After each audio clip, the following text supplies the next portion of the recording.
বিশ্বাস করেন, আমি আমার নিজের চোখকেই বিশ্বাস করতে পারছিলাম না। এমন একটা কুঁড়ে ঘরে একটা মানুষ থাকে, তাও আবার তিনি একজন কোরআনে হাফেজা এবং টাইটেল পাস। কেমন জানি বুকের ভিতরটা হাহাকার করে উঠল মানুষটাকে দেখে। বর্তমান আধুনিক যুগে মানুষ যেখানে দালান কোঠায় থাকে, সেইখানে তার জন্য একটা ঝুপড়ি ঘরও কপালে জুটল না। প্রিয় দেশবাসী, আপনাদের কাছে অনুরোধ থাকবে এই মানুষটাকে তার পরিবারের কাছে পৌঁছে দেওয়ার জন্য আপনারা অবশ্যই ভিডিওটি শেয়ার করে দিবেন। এই যেন এক মানবতার জীবনযাপন। আমাদের আধুনিক সভ্যতায় এ যেন আদি যুগের চিহ্ন। আমি ওনার সাথে কিছু কথা বলেছি, কথাগুলো স্পষ্ট আসতেছিল না। ওনার নামটা জিজ্ঞেস করেছিলাম, নামটা সম্ভবত আমাকে ময়না বলেছিল, ময়না। আশেপাশে মানুষের সাথে কথা বলে আমি যতটুকু জানতে পেরেছি, ওনার বাড়ি হচ্ছে সম্ভবত কুমিল্লা জেলায়। উনি বর্তমানে আছেন হাজীগঞ্জ উপজেলার জগন্নাথপুর ইউনিয়নের ব্রিকফিলের কর্নারে, ঠিক কর্নারে। আমি আবারও বলছি, হাজীগঞ্জ উপজেলার জগন্নাথপুর ইউনিয়নে। আপনাদের একটি শেয়ারের মাধ্যমে এই লোকটি, এই মহিলাটি তার পরিবার কিন্তু খুঁজে পেতে পারে। উনি অনেকটা মানসিক ভারসাম্যহীন।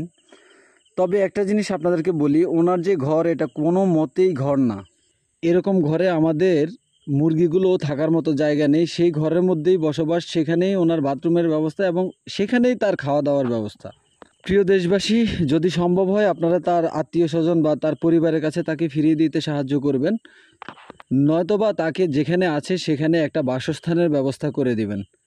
সমাজের বিত্তবান মানুষদের কাছে আমার একটা আকুল আবেদন থাকবে, প্লিজ আপনারা দয়া করে তার পরিবারের কাছে পৌঁছে দেওয়ার ব্যবস্থা করবেন, নয়তোবা তার জন্য একটা ঘরের ব্যবস্থা করবেন এবং ভালো একটা জীবনের ব্যবস্থা করবেন। আপনাদের সম্মিলিত প্রচেষ্টায় কিন্তু সে চিকিৎসাও নিতে পারে। আমি আবারও বলে নিচ্ছি, ভদ্র মহিলা একজন কোরআনে হাফেজ। আমি এই মুরব্বীর সাথে কথা বলে যতটুকু জানতে পেরেছি, সেখানের বাসিন্দা তিনি। গত 7-8 বছর যাবৎ এই ভদ্রমহিলা এখানে বসবাস করছে। আগে খোলা আকাশের নিচে বসবাস করত, তারপরে ওইখানে স্থানীয় কিছু মানুষ তাকে তেরপালগুলোর ব্যবস্থা করে দিয়েছে। মানবিকতা যেন আমাদের সমাজ থেকে কখনো হারিয়ে না যায়। আরও অনেকগুলো কথা ওই মুরব্বী আমাকে বলল, উনি মানসিক ভারসাম্যহীন।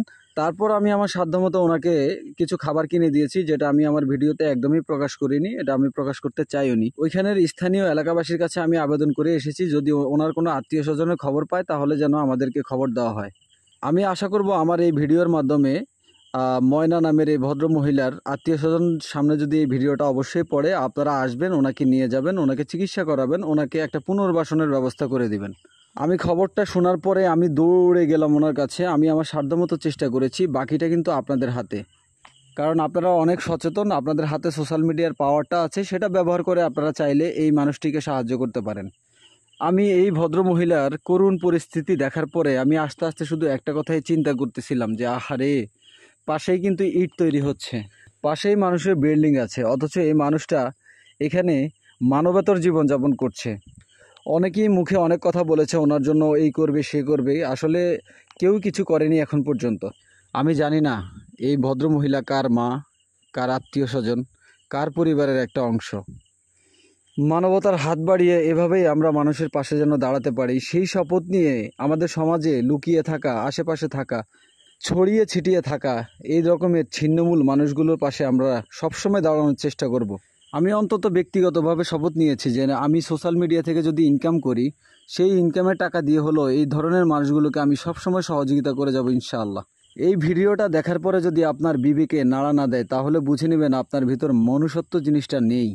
আমাদের সমাজে বলে না, আঞ্চলিক ভাষায় বা গ্রাম্য ভাষায় কিছু কথা আছে, কেউ থাকে 10 তলায় আর কেউ গাছতলায়। এখানে 100% শতভাগ তার প্রতিফলন হয়েছে। জীর্ণ শীর্ণ একটা মানুষ, পোশাক আশাকের কোনো অবস্থাই নাই, কি একটা নোংরা পরিবেশে।